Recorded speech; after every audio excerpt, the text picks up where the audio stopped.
My next guest wonders why they are not rewriting some overly aggressive rap songs instead. Joining me now, Taya Kyle, the widow of American sniper Chris Kyle and Fox News contributor.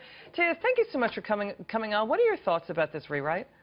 First of all, it's like, don't even get me started, right? Like, there's so many different directions I could go on this. But, okay, look, it gets attention, which is great. It opens up a conversation, which is great if that's your cause. I get it. But if you want to get really down to, like, reality here, this is a song that's flirty, it's fun, everybody can identify. It's got a cute, cheeky little tune. I mean, it's one of my favorite Christmas songs.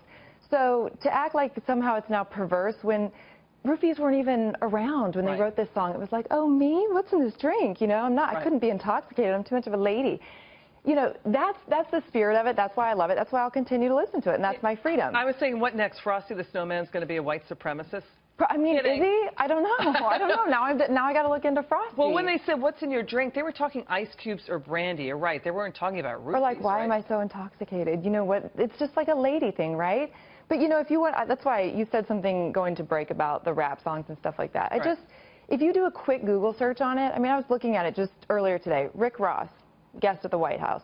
His song is Put Molly all up in her champagne, which is a date rape drug. And then he says, she ain't even know it. Took her home and enjoyed it. She ain't even know it. That's a date rape song. Like, if that's really your cause and if you're really concerned about women and the messaging we're getting in music, go for that. And he was like, at that's the White a great House? one. It's on a silver platter to address it. Yeah. And that rapper was guest at the White House. Yeah, I mean, and there's more of them, too. Like, you know, sisters deserve respect, you know, bees get what they deserve. Like, these are, I mean, you could do a quick search and you will come up with a ton of these songs.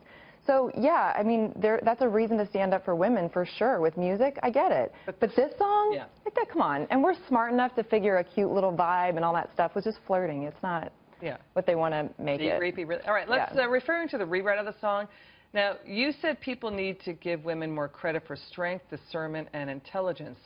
And what do you mean by that to the audience? You were just talking about it just before. Yeah, I mean, look, we're smart people, okay? So it's not like I'm going to listen to that song and then all of a sudden think that it's okay for a man to pressure me into doing something I don't want to do.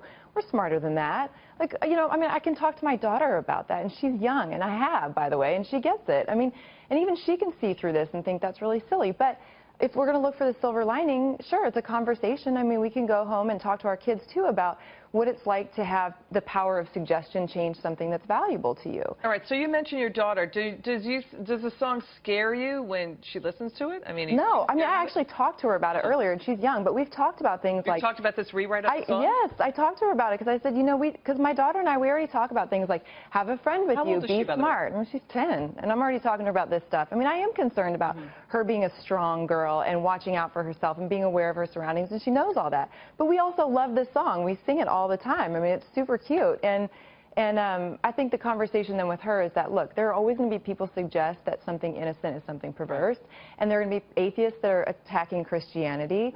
I mean, this is a thing. This is the world we live in. Everybody has the freedom to say it. So what do we have to do? We have to make our own educated evaluation and say, it's okay for them to feel that way, but I'm not buying it. You know, Taya, it's the 75th anniversary of Pearl Harbor, and spouses deserve a lot of support and thanks and gratitude. So we thank you for your service to the country. Oh, thank you. I was just going to join you in thanking other people, but thank you. I appreciate that. And we'll go have a drink and listen to that song. Yeah, and it'll be cold outside. It'll be fun. It is cold outside up here in New York.